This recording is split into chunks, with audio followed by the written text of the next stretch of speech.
one. My disorder is achondroplasia, is result as dwarfism. Dwarfism is basically of the genetic disorder of bone growth, and its forms of abnormal shortness structure as dwarfism. So it's dwarfism. It occurs about 1 in 30,000 births in all races and in both sex. Adult is usually around 122 centimeters and 48 inches as when they grow as a child, then adult, And the limb bones is detached in the ultrasound, so you can see if your child will be dwarfism or had that disorder. Dwarfism is abnormal. It's it occurs of the diminished length growth, so the child will be short all his life, and you can see like in the skull too, in the back of the structure of the bone, you can see that too as dwarfism. A signal gene mapped to the shortness arm of chromosomes 4 is responsible for dwarfism, and it transmitted as an autosomal dominant trait. When one parent has dwarfism, chance of transmitting the gene to each child is 50%. When both parents have dwarfism, 50% of offspring are heterozygous and affected 25% are homozygous, which is ordinarily fatal in the first few months of life, and 25% are unaffected. Over 80% of cases are base few dwarfism people have children. My molecular basis is growth factors are structural related proteins associated with cells growth. Migrate, wound healing, and at the cellular level, their function is mediated by transmembrane tyrosine kinase receptor known as FGF receptor. Mutation causes enhancement in function of limiting endochondral ossification. Clinical features. Delay motor milestones, and is a normal convincing function. So right here, these are pictures of babies that were born dwarfism, and you can see this picture of the girl. You can see how her back is curved as a C, and how she stands. So yeah, it shorts her limbs. A clinical feature of upper limbs or shortness of the upper limb. There are flexed elbows. They flex their elbows, and their short fingers and toes. So they look like babies, but when they're older, they're still the same shortness. And here's our X-rays of the babies that had dwarfism. Skull, a large head with a prominent forehead, a small mild face with a flattened nasal bridge as the nose, and a recent medial to the blockage, and they can have sleep apnea, the dwarfism child or the adult.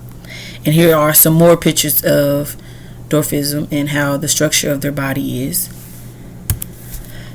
Here's of the spine.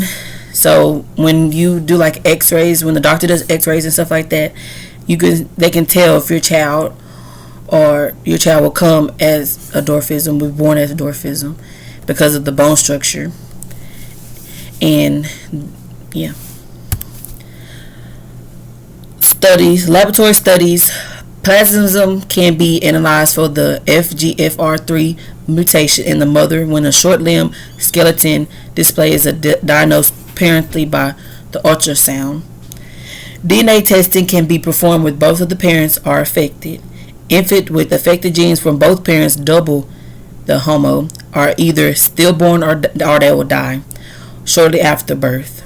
If adult, basically both adults that both are dwarfism, they have a child, it's likely that their child will come like them, like be like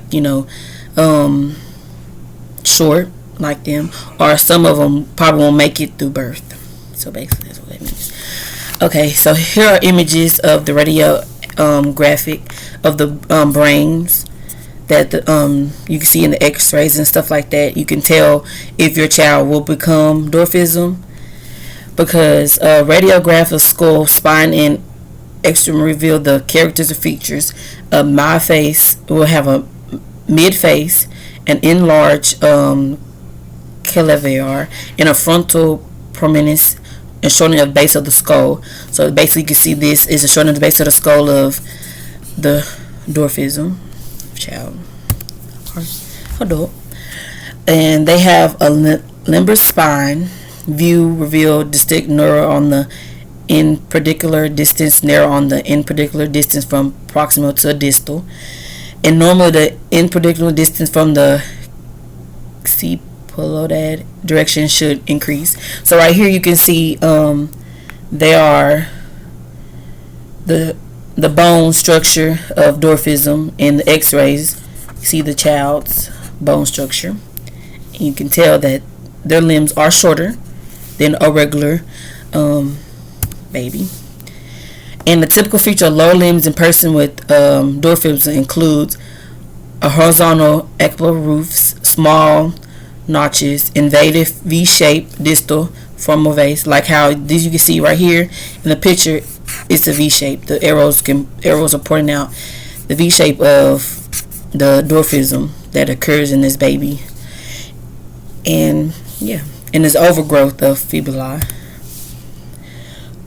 A tomographic, the size of the foramen can be measured most accordingly by the means of a CT. The spinal canal is narrow development, and particularly in the lower limb segment. CT can be used to develop a 3D image of the rib cage, which can be used to calculate lung volumes and can substitute a successful circle chest expansion. So basically, they have a tomographic thing, that system that can show deeply inside the bones of the dwarfism people, or the children, or the adults. It doesn't even matter, and you can see the difference of a normal baby and then a dwarfism baby.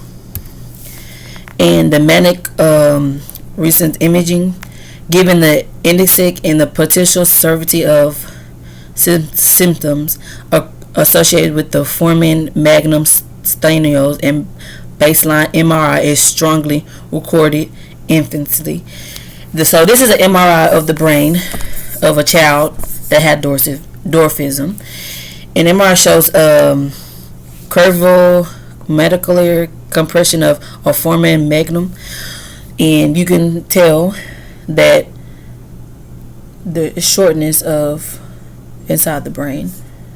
So yeah, this is an ultrasonographic, and the neonate ultrasound can be used to detect ventral sizes and other abnormalities. It cannot be used once the structure frontally is closed. MRI is the image model out of choice at the time. So basically, as the child grow, you cannot use ultrasound anymore, because you cannot tell. You can probably like see inside the children or whatever, or the sizes. But MRI is the best choice, because you can see deeper in the bone structure in the images. And they got other tests that they do on the children, or all the on adults when they grow each year.